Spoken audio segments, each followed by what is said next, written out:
La migración japonesa hacia el Perú comenzó en 1899 y se mantuvo por casi 40 años. Como parte de esa migración, Naoichi Minami, padre de Alberto Fujimori, llega al Perú en 1927. Habría trabajado en 2 o 3 haciendas de la costa peruana, de la costa central y norte, durante poco tiempo, cosa muy usual en los inmigrantes japoneses que no se quedaban en las haciendas, y luego se habría instalado como sastre. Los japoneses, apoyados en su conocimiento de los oficios, su laboriosidad, su disciplina y su alto sentido de la familia, muy pronto se arraigan y convierten en prósperos negociantes.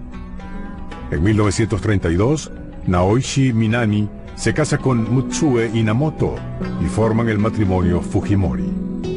Poco después, los Fujimori se mudan a Lima, a lo que entonces eran unos campos de algodón cerca de la capital. El segundo de los 4 hijos de este matrimonio nace el 28 de julio de 1938. Es el primer hijo varón y se llamará Alberto Kenya Fujimori. Como la mayoría de los inmigrantes japoneses, los Fujimori tenían un proyecto: hacerse de un capital y regresar a Japón. Por eso sus hijos son educados dentro de estrictos modelos japoneses. Los primeros 5 años vivía como si fuera un niño japonés. Hablaba el idioma de mis padres, era mi lengua materna, no entendía ni jota de castellano. Ha sido un niño normal, cumplía sus tareas y más se dedicaba a los juegos. Sin embargo, el plan de regresar al Japón nunca pudo completarse. Estalla la Segunda Guerra Mundial y el 7 de diciembre de 1941, Japón ataca Pearl Harbor. La reacción de este ataque llega al Perú. Fue el país latinoamericano que declara la guerra inmediatamente después que los Estados Unidos, y una de las cosas que se hacen aquí fue perseguir a los ciudadanos japoneses, ¿no? Llevaron a muchos a los campos de concentración en los Estados Unidos, ¿no? Y muchos optan por escapar. Un cierto recelo contra el éxito de los japoneses en el Perú encuentra la excusa para manifestarse violentamente. Muchos comercios japoneses son saqueados. Los disturbios dejan 600 muertos. A pesar de todo, los Fujimori permanecen en el Perú. Su negocio familiar de reparación de neumáticos es confiscado. Para Alberto, este será tan solo uno de los muchos cambios que su vida va a sufrir. Y Alberto Fujimori es de la primera generación, digamos, de hijos de japoneses que reciben ya una educación absolutamente nacional, en colegios nacionales, ¿no? Se cierran los colegios japoneses. Alberto Fujimori estudia primero en el Colegio de la Merced y luego en la Escuela Alfonso Ugarte, una escuela de gran tradición y orgullo en la capital peruana. La influencia peruana con las tradiciones aquí en que me formé en el colegio, un excelente colegio, fue reforzada con actitudes y conceptos importantes, creo, en la vida de uno, ¿no? Por ejemplo, la disciplina, o la puntualidad, la perseverancia, la constancia. Entonces esas son cualidades que, digamos, en el Japón antiguo se practicaba. Guiado quizás por la relación de su padre con la agricultura, Alberto Fujimori se matricula en 1957 en la Universidad Agraria de La Molina. Allí obtiene el primer puesto de su promoción en 1961. Él nunca ha desperdiciado su tiempo. Cuando la tienda estaba desocupado, él estudiaba, y cuando estaba ocupado la tienda, ayudaba a mis padres y después salía a repartir. En esa época teníamos florería y cuando tenía que repartir, salía a repartir en bicicleta. No formaba grupos de trabajo que hacíamos en La Molina. Él siempre era muy individualista en sus estudios, pero sumamente estudioso, considerado siempre primero en la clase y como un hombre muy inteligente, ¿no? Al graduarse, Alberto Fujimori se convierte en profesor de matemáticas de la Universidad de La Molina. Realiza estudios especializados en matemática y física, primero en Estrasburgo y luego en Wisconsin. Él ha sido, bueno, el mayor de los hombres, y mis otros hermanos menores ya estaban casados. Y mi mamá decía que tiene que casarse rápido porque ya se está volviendo viejo, ¿no? En 1974 contrae matrimonio con la ingeniero Susana Higuchi. De esta unión nacerán 4 hijos. Establecido académica y económicamente, profesor respetado, padre y esposo dedicado, Fujimori necesita plantearse nuevas metas. Cuando era estudiante no pensaba en introducirme en la política, pero claro, me preocupaba la situación del país. Veía la enorme diferencia tanto en la situación económica como la social. En 1984 es nombrado rector de la Universidad de La Molina. Siendo rector, dirige durante año y medio un espacio televisivo abierto al debate de la problemática peruana. Algo en él comenzaba a despertarse.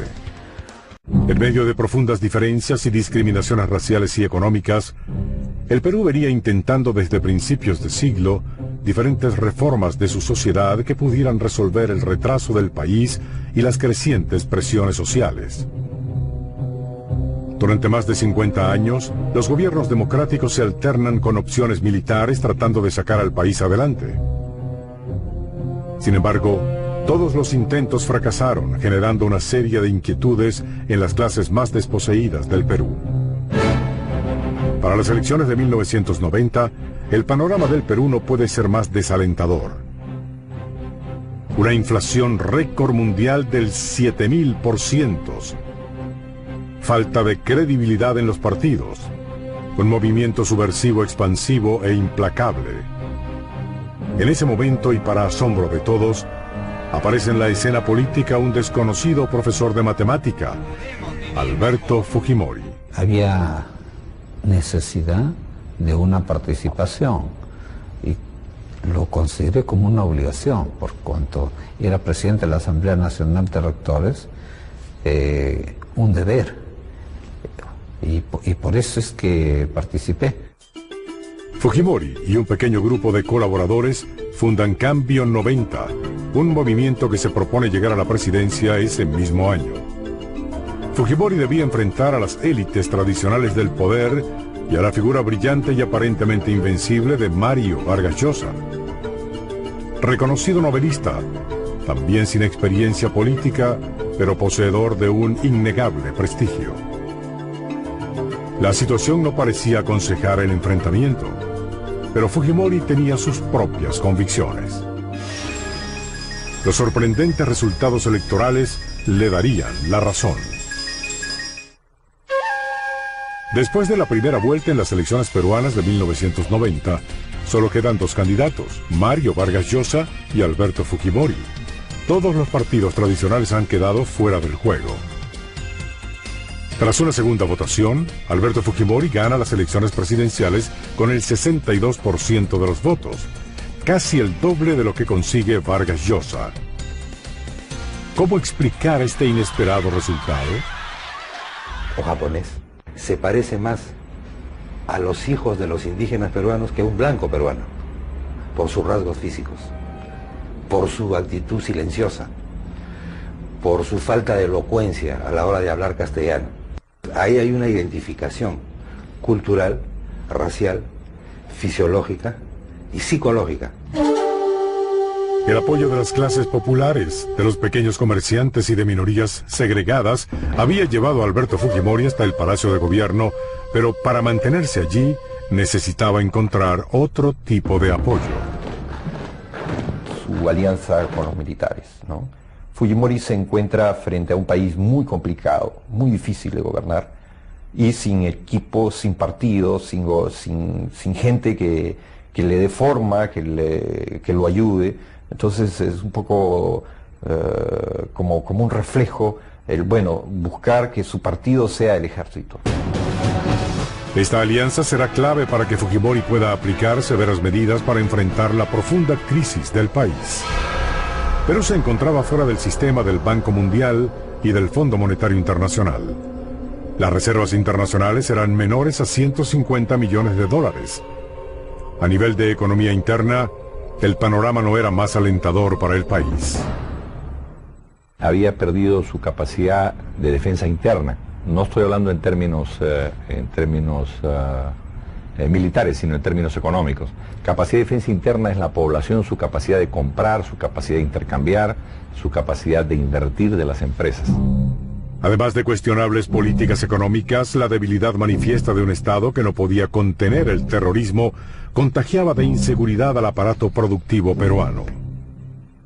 La sensación que se tenía en este país era que Sendero Luminoso, sobre todo, no tanto el MRTA, pero Sendero Luminoso, un día iba a tomar Palacio de Gobierno.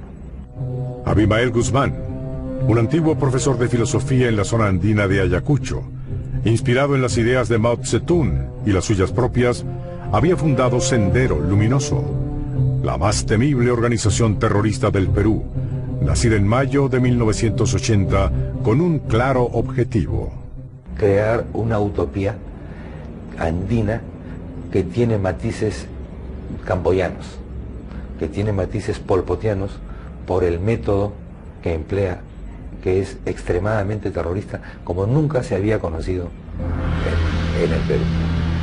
Sendero Luminoso asesina a los campesinos que no colaboran con ellos, a los alcaldes que se oponen, controlan los cultivos de coca y obtienen financiamiento del narcotráfico. Los jueces, amenazados de muerte, liberan a los senderistas apresados. Fujimori enfrenta una situación de emergencia en la que narcotráfico, terrorismo e insolvencia económica se alimentan entre sí, como una serpiente que se muerde la cola. El país era inviable en esos momentos, era ingobernable. La violencia seguía incrementándose. Había un riesgo de caos económico si no hacíamos las reformas. Entonces, frente a esa situación y para que nuestra incipiente democracia no colapsara, había que tomar una medida drástica. El 5 de abril de 1992, Alberto Fujimori disuelve el Congreso elegido democráticamente. El apoyo de los militares en estos momentos resultará clave para Fujimori, quien enfrenta un fuerte cuestionamiento interno y externo acerca de su vocación democrática. Si el Parlamento cerraba, acababa la democracia, o acababa el sistema que tenía el Parlamento de por medio, ¿no? Lo inusual fue el hecho que Fujimori lograra mantenerse en el poder a pesar de las críticas y legitimarse más adelante a pesar de haber cerrado el Parlamento. La crisis de la disolución del Congreso se produce en un difícil momento para la vida personal del presidente. Alberto Fujimori y su esposa Susana Higuchi se enfrentaban en un tormentoso proceso de divorcio en el que no faltaron acusaciones de corrupción por parte de la señora Higuchi contra la familia de su marido. Alberto Fujimori obtiene la custodia de sus hijos. Susana Higuchi abandona el palacio presidencial y su hija Keiko es nombrada primera dama. Quizás mis hijos sí han tenido, por supuesto, ciertas limitaciones, ¿no? Andar con tanta seguridad y en la época de la violencia. Y parte fue el aspecto político causante de mi divorcio, quizás. La prioridad para Fujimori ahora es el desmantelamiento de los grupos terroristas, especialmente Sendero Luminoso. Para ello es indispensable la colaboración de los campesinos y un cambio de estrategia militar. Si había en un pueblo algunos terroristas, simplemente los militares ingresaban y arrasaban con metralletas en mano, grande matanza. Se quedaban satisfechos cuando de cada 10 muertos habían 2 terroristas. Esa era la concepción errada de la estrategia en la lucha contra el terrorismo. Los militares se habían transformado en enemigos. Los campesinos son armados y entrenados y comienzan a enfrentar a los terroristas ayudados por el ejército. Pero será en un barrio residencial de la capital, Lima, donde tendrá lugar un hecho decisivo en la lucha contra Sendero Luminoso. El 12 de septiembre de 1992, Abimael Guzmán es capturado y se convierte en el preso 1509. Después de un cuidadoso operativo de inteligencia, había ocurrido lo impensable. Este hombre, del que muchos comenzaban a sospechar que no existía, era exhibido frente a las cámaras como un animal salvaje. Que es una captura hecha con inteligencia, en dos sentidos de la palabra, con inteligencia de la mente del presidente, pero además con el servicio de inteligencia, con esa fuerza oscura, oculta, eso que algunos llaman el poder detrás del trono, que se llama la inteligencia. En el frente económico, Fujimori tiene que dar otra batalla, esta vez contra las expectativas generadas en su propio programa de gobierno, en el que se prometían cambios graduales. Juan Carlos Hurtado Miller, ministro de Economía durante ese periodo, es el encargado de anunciar las duras medidas que serán llevadas a cabo.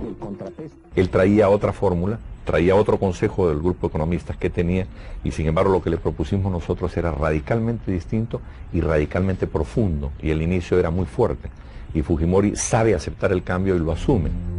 Fujimori acaba con los subsidios, elimina exoneraciones arancelarias, establece el impuesto a las ventas y aumenta el precio del combustible hasta en un 1500%. En otros países donde se habían aplicado medidas menos severas, se produjo una violenta reacción popular. El pueblo creo que estaba harto de tener una situación inestable y esperaba medidas radicales. Y Fujimori supo entender eso y dimos las medidas radicales y no hubo una reacción popular, una aceptación, y realmente el éxito final del programa es el sacrificio del pueblo. Para 1993, Perú se reinserta en la comunidad económica internacional. Apoyos económicos de todo el mundo comienzan a llegar en una señal evidente de confianza. En ese mismo año se promulga la nueva Constitución del Perú, que fortalece la estructura del Estado y del poder central. Se establece la pena de muerte para los terroristas y se permite la reelección. A pesar de la severidad de las medidas económicas y de la crítica de algunos sectores políticos a la actitud autoritaria del presidente, la popularidad de Alberto Fujimori en 1995 permitía esperar una fácil reelección. Y en enero de ese mismo año electoral, vientos de guerra soplan desde la frontera con Ecuador. La cordillera del Cóndor es una línea montañosa al norte del Perú que delimita parcialmente su frontera con Ecuador, frontera que nunca estuvo completamente demarcada. Las diferentes interpretaciones de los sucesos históricos que han afectado este territorio mantienen abonado el terreno para continuos roces y enfrentamientos entre los dos países. La cordillera del Cóndor era como un barril de pólvora.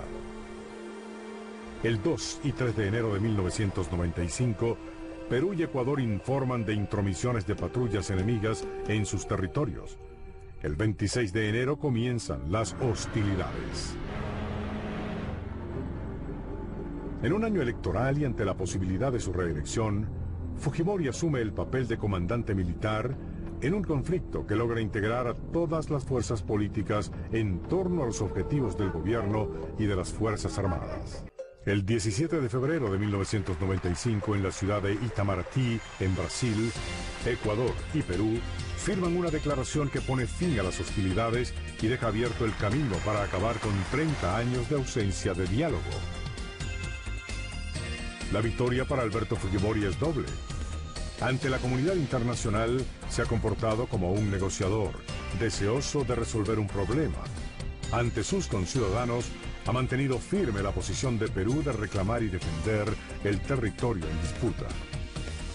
Fortalecido con esta imagen de negociador firme, Fujimori se presenta a las elecciones de 1995 con unas posibilidades bien diferentes a las que enfrentó en 1990. Fujimori cuenta además con el aval de haber conseguido logros concretos que por mucho tiempo eran el anhelo de los peruanos. La gente estaba satisfecha por los éxitos alcanzados en la lucha contra la subversión y en la lucha contra la inflación. Entonces la vida cotidiana era, entre comillas, relativamente mejor. Eso le trae un caudal político enorme a Fujimori, aparte de su carisma personal. Para las elecciones de 1995 se va a presentar un candidato inesperado. Ahora desde la oposición política, su ex esposa Susana Higuchi vuelve a enfrentarse con Alberto Fujimori. El único candidato que se perfila con posibilidades de derrotar a Fujimori es Javier Pérez de Cuéllar, ex secretario de las Naciones Unidas. Pero la historia es cíclica. Pérez de Cuéllar, salido de las clases privilegiadas peruanas, repetirá el papel de Mario Vargas Llosa en 1990. El 9 de abril de 1995, Alberto Fujimori es reelecto para un segundo periodo presidencial con el 65% de los votos. Los éxitos alcanzados en su primera administración hacen que el segundo gobierno de Fujimori deba cumplir con nuevas expectativas, especialmente en el área económica. Además de la difícil situación económica, otro elemento comienza a preocupar a la opinión pública: la presencia cada vez más evidente del asesor de inteligencia Vladimiro Montesinos en los círculos de influencia más cercanos al presidente. La figura de Montesinos, mantenida dentro de un cierto halo de misterio, emergía siempre en los momentos cruciales del gobierno de Fujimori. La captura de Abimael Guzmán, la derrota de la guerrilla o el control del narcotráfico. Pero la prueba definitiva de la importancia que los cuerpos de inteligencia y las Fuerzas Armadas tienen para el gobierno de Alberto Fujimori comienza el día 17 de diciembre de 1996. El embajador del Japón en Lima y su esposa se disponen a dar la bienvenida en su residencia a los invitados a una celebración en honor del cumpleaños del emperador. A las 8:23 han llegado unos 700 invitados. Allí se encuentran ministros, militares de alto rango, diplomáticos y congresistas. Y de pronto, lo inesperado. We were in the patio, at least I was in the patio where most of the people were, where the buffet was, and we heard an explosion. So I thought, Shining Path. Suena pues bam, bam, bam, bam. Tírense, tírense al jardín. Todos nos hemos tirado. A las 9:35, después de una enorme confusión inicial, la situación se aclara. Los casi 700 secuestrados están en manos de un comando perteneciente al movimiento revolucionario Tupac Amaru. La promesa de Fujimori de acabar con la guerrilla para finales de 1995 estaba en tela de juicio. El 17 de diciembre de 1996, un comando del movimiento revolucionario Tupac Amaru toma por asalto la residencia del embajador del Japón en Lima. Los casi 700 invitados permanecen secuestrados en el interior del recinto. El comando está conformado por 14 guerrilleros, bajo las órdenes de Néstor Serpa Cartolini, uno de los líderes del movimiento revolucionario Tupac Amaru. Menos violento y con menos influencia que Sendero Luminoso, el MRTA había pasado por una etapa de gran actividad, pero para diciembre de 1996, sus principales líderes se encontraban presos y la organización se creía inactiva. 2 horas después de la captura de la residencia, los secuestradores liberan a un grupo de rehenes. En ese grupo salen la madre y la hermana de Fujimori. Felizmente que a las damas nos sacaron, primero porque también que quedarnos todos ahí era imposible por tanta gente, ¿no? Y los hombres se quedaron. Algo comienza a inquietar a Serpa Cartolini: el silencio de Fujimori. Si es que ejecutaba a uno de los rehenes, y en especial al canciller o al embajador japonés, ellos podían considerarse hombres muertos. Y como no estaban dispuestos a morir, no lo harían. 4 días después de la toma de la residencia, Fujimori dio su primera declaración. Y que faciliten la evacuación de todos los rehenes. No estaba dispuesto a negociar con terroristas. Otro grupo de rehenes es liberado. Entre ellos se encuentra el congresista Javier Díez Canseco, miembro de la oposición, que da a conocer las primeras peticiones de los terroristas. Liberación de presos del MRTA. humanización de las medidas económicas del gobierno, un rescate de $100 millones y un salvoconducto. Pasan los días. Comisiones negociadoras y captores sostienen rondas de conversaciones destinadas a tratar de resolver la delicada situación sin llegar a nada. Las organizaciones internacionales tratan de mediar. Los gobiernos le exigen a Fujimori la seguridad de los 72 rehenes que aún permanecen dentro de la residencia. A nivel informativo, Lima se convierte en un centro de atracción. Dentro de la residencia, la situación se iba haciendo más y más tensa. El gobierno desde los primeros días había cortado los servicios telefónicos, de luz y de agua. Esporádicamente, patrullas de la policía o militares provocaban incidentes con intercambios de disparos. Entre febrero de 1997 y los primeros días de abril del mismo año, el presidente Fujimori realiza una gira que abarca los Estados Unidos, Canadá, República Dominicana, Inglaterra, Bolivia y Cuba, buscando un posible asilo para los secuestradores. A pesar de la liberación de varios grupos de rehenes, el estancamiento de las negociaciones hace que una temida solución de tipo militar esté cada vez más cerca. Decidí mantenerme frío, con una frialdad, por supuesto, extrema, pero también con el riesgo calculado. El 22 de abril de 1997, 72 rehenes esperan dentro de la residencia del embajador de Japón en Lima. Los 2.200 periodistas que cubren el secuestro no tienen otra expectativa más que reseñar la entrega de alimentos por parte de la Cruz Roja. Algunos secuestradores mantenían su guardia de rutina. La mayoría de ellos jugaba fútbol en la planta baja de la embajada. A las 3:22 de la tarde, una terrible explosión sorprende a todos.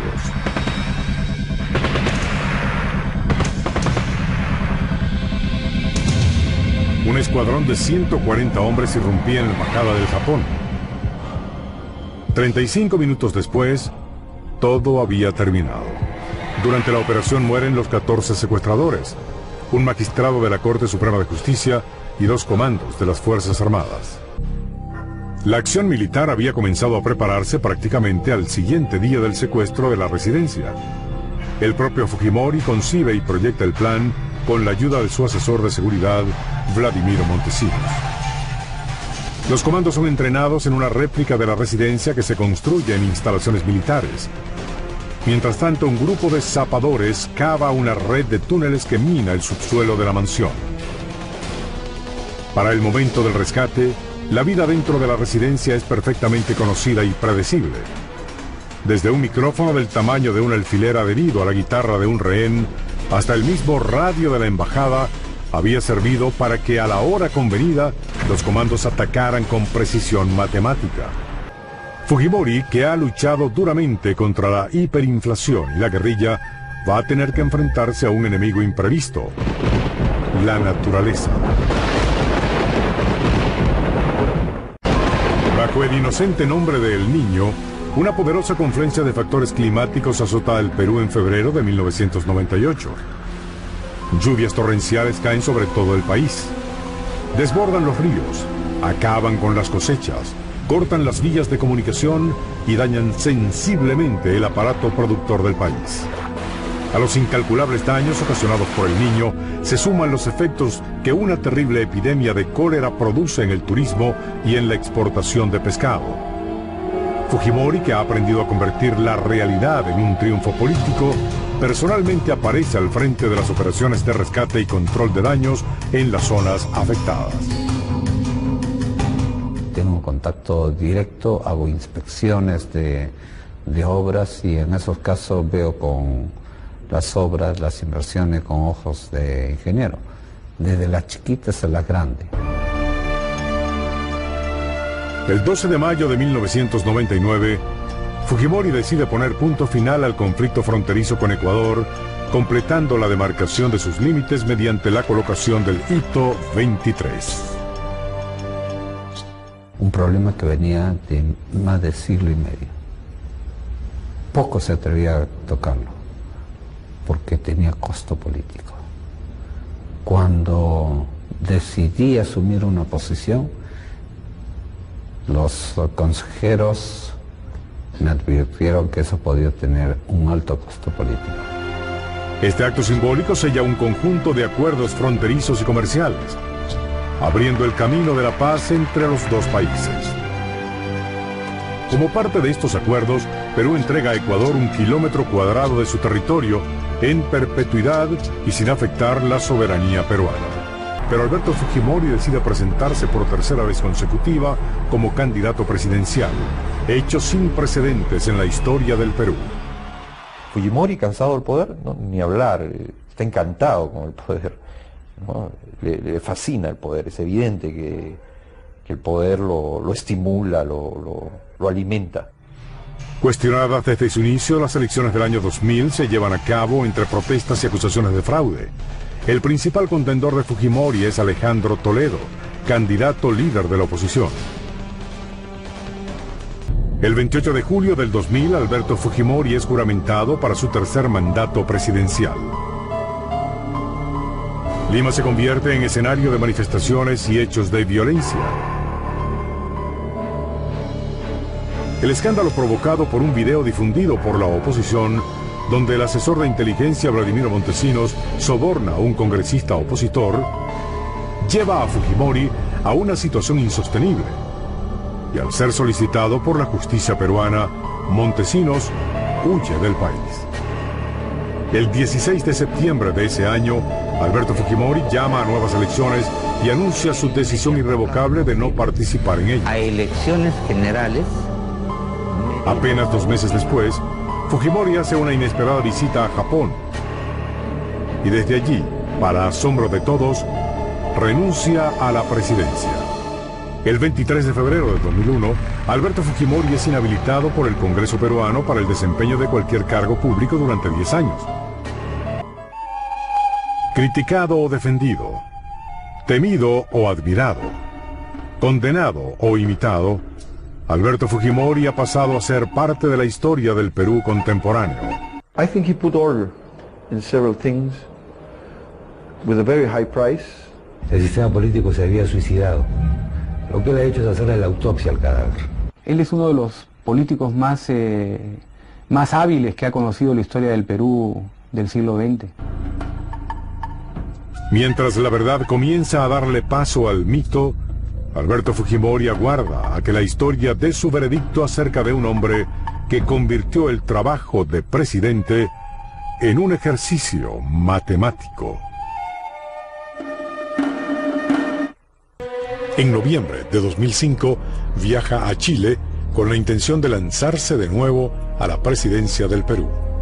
Para que no quede duda alguna que arribaré en el momento oportuno al Perú. El pueblo no quiere fujimorismo sin Fujimori. Pocos días después es apresado por solicitud de las autoridades peruanas. En Chile permanece 2 años tratando de evitar que lo extraditen. Mientras tanto, sus partidarios ganan 13 asientos en el Congreso peruano, incluyendo uno para Keiko, la hija de Fujimori. En septiembre de 2007, Fujimori es finalmente extraditado. Una vez en Perú, es confinado en una celda especial y pocos días después comienza a ser juzgado. Primero es condenado a 6 años por abuso de poder, pero luego el proceso continúa con otras acusaciones. A raíz de mi gobierno se rescata los derechos humanos de 25 millones de peruanos, sin excepción alguna. Si se cometieron algunos hechos execrables, los condeno, pero no fueron orden de quien habla. Yo por eso, señor presidente, rechazo los cargos, totalmente. ¡Soy inocente! El juicio es transmitido por televisión y seguido de cerca por los peruanos. Complicaciones en la salud del expresidente lo demoraron con frecuencia. Yo en realidad tenía, además del problema de la enterocolitis, tenía el problema del sangrado de la lengua y un ardor bastante intenso. Sus hijos permanecen siempre a su lado. Tras más de 80 testimonios, se debate hasta qué punto Fujimori es o no responsable directo de los crímenes cometidos. Puedo decir, sin ningún apasionamiento, pero con total convicción, que mi estrategia de pacificación fue la correcta. No me arrepiento de haberla llevado adelante. En todo este tiempo, Fujimori niega los cargos, sosteniendo que las acusaciones responden a motivaciones políticas. Sé que mi legado permanecerá, y lo hará no solo a través de mi obra física, sino a través del legado de paz y desarrollo, de justicia e inclusión.